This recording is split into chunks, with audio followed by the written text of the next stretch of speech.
राधे राधे।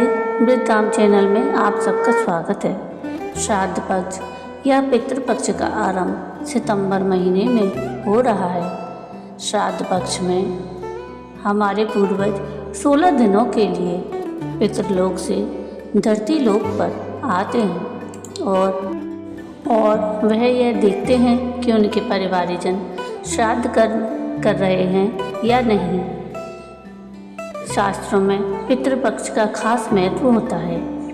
पितृपक्ष में लोग अपने पूर्वजों के निमित्त श्राद्ध तर्पण और ब्राह्मणों को भोज कराते हैं, जिससे उनकी आत्मा को मुक्ति मिलने के साथ मोक्ष की प्राप्ति हो सके। मान्यता है कि पितृपक्ष के दौरान हमारे पूर्वज पितृलोक से धरती पर आते हैं और वे यह देखते हैं कि उनके परिवारजन श्राद्ध कर्म कर रहे हैं या नहीं। वहीं अगर उनके निमित्त श्राद्ध कर्म कर रहे हैं तो वह सुख समृद्धि का आशीर्वाद देते हैं, साथ ही पितृदोष भी नहीं लगता। वैदिक पंचांग के मुताबिक हर साल भाद्रपद मास के शुक्ल पक्ष की पूर्णिमा तिथि के साथ पितृपक्ष की शुरुआत होती है, जो आश्विन मास की अमावस्या को खत्म होते हैं। इस साल के पितृपक्ष की शुरुआत 7 सितंबर 2025 से हो रही है, जो 21 सितंबर को समाप्त हो रही है। इस बार तृतीया और चतुर्थी तिथि का श्राद्ध एक ही दिन दिनांक 10 सितंबर दिन बुधवार को किया जाएगा। बता दें कि पितृपक्ष यानी श्राद्ध पक्ष का आरंभ होने से पहले पिठौरी अमावस्या को कुश ग्रहण किया जाता है। इसके बाद पौषपदी पूर्णिमा तिथि को पहले श्राद्ध किया जाता है। पितृपक्ष के पहले दिन अगस्त्य मुनि का तर्पण और श्राद्ध कर्म किया जाता है। पितृपक्ष में अपने पूर्वजों का श्राद्ध तिथि के अनुसार किया जाता है। जिस दिन भी आपके पितरों का निधन हुआ हो, उस तिथि के अनुसार पितृपक्ष में श्राद्ध किया जाता है। श्राद्ध के दिन अपने पितरों का प्रिय भोजन जरूर बनाएं और इस दिन ब्राह्मण, कौए, गाय, बिल्ली और कुत्तों को खाना जरूर खिलाना चाहिए। इसे पंचबली कहा जाता है। श्राद्ध के दिन सबसे पहले तर्पण करें। तर्पण के लिए काले तिल, जौ और जल से पितरों को अर्घ दें। वैसे तो श्राद्ध पक्ष के दौरान रोजाना तर्पण करना बेहद जरूरी है। पितृपक्ष में दान करने का भी विशेष महत्व है और आप किसी भी दिन दान कर सकते हैं, लेकिन जिस दिन आपके पितरों का श्राद्ध हो उस दिन दान जरूर करना चाहिए। श्राद्ध पक्ष में पितृतर्पण और श्राद्ध कर्म करना नितांत आवश्यक है।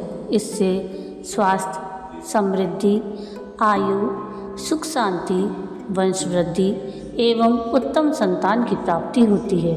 वहीं पितृपक्ष में किसी भी तरह के मांगलिक कार्य का निषेध रहता है।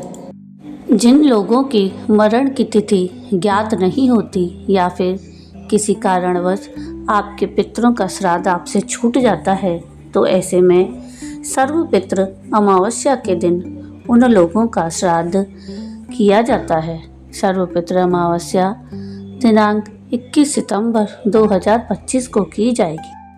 आइए अब हम सुनते हैं श्राद्ध पर्व की पौराणिक कथा। शास्त्रों में वर्णित श्राद्ध पर्व की पौराणिक कथा के अनुसार जोगा और भोगा 2 भाई थे। दोनों अलग अलग रहते थे।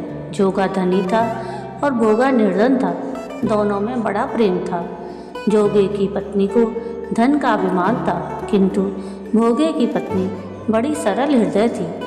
पितृपक्ष आने पर जोगे की पत्नी ने उससे पितरों का श्राद्ध करने के लिए कहा, तो जोगा इसे व्यर्थ का कार्य समझकर टालने की चेष्टा करने लगा। किंतु उसकी पत्नी समझती थी कि यदि ऐसा नहीं करेंगे तो लोग बातें बनाएंगे। फिर उसे अपने मायके वालों को दावत पर बुलाने और अपनी शान दिखाने का यह उचित अवसर लगा। अतः वह बोली कि आप शायद मेरी परेशानी की वजह से ऐसा कह रहे हैं, किंतु मुझे इसमें कोई परेशानी नहीं होगी। मैं भोगे की पत्नी को बुला लूँगी, दोनों मिलकर सारा काम कर लेंगी। फिर उसने जोगे को अपने पीहर न्योता देने के लिए भेज दिया। दूसरे दिन उसके बुलाने पर भोगे की पत्नी सुबह सवेरे काम में आकर जुट गई। उसने रसोई तैयार की, अनेक पकवान बनाए और फिर सभी काम निपटाकर अपने घर आ गई। आखिरकार उसे भी पितरों का श्राद्ध तर्पण करना था। इस अवसर पर न जोगे की पत्नी ने उसे रोका और न वह रुकी। शीघ्र ही दोपहर हो गई। पितृ भूमि पर उतरे। जोगे भोगे के पितृ पहले जोगे के यहाँ गए तो क्या देखते हैं कि उसके ससुराल वाले वहाँ भोजन पर जुटे हुए हैं। निराश होकर वे भोगे के यहाँ गए। वहाँ क्या था? वहाँ मात्र पितरों के नाम पर अग्यारी दे दी गई थी। पितरों ने उसकी राख चाटी और भूखे ही नदी के तट पर जा पहुँचे। थोड़ी देर में सारे पितर इकट्ठे हो गए और अपने अपने यहाँ के श्राद्धों की बड़ाई करने लगे। जोगे और भोगे के पितरों ने भी अपनी आप बीती सुनाई। फिर वे सोचने लगे, अगर भोगे समर्थ होता तो शायद उन्हें भूखा न रहना पड़ता, मगर भोगे के घर में तो 2 जून की रोटी भी खाने को नहीं थी। यही सब सोचकर उन्हें भोगे पर दया आ गई। अचानक वे नाच नाच कर गाने लगे, भोगे के घर धन हो जाए, भोगे के घर धन हो जाए। सांझ होने को हुई। भोगे के बच्चों को कुछ भी खाने को नहीं मिला था। उन्होंने माँ से कहा कि माँ भूख लगी है।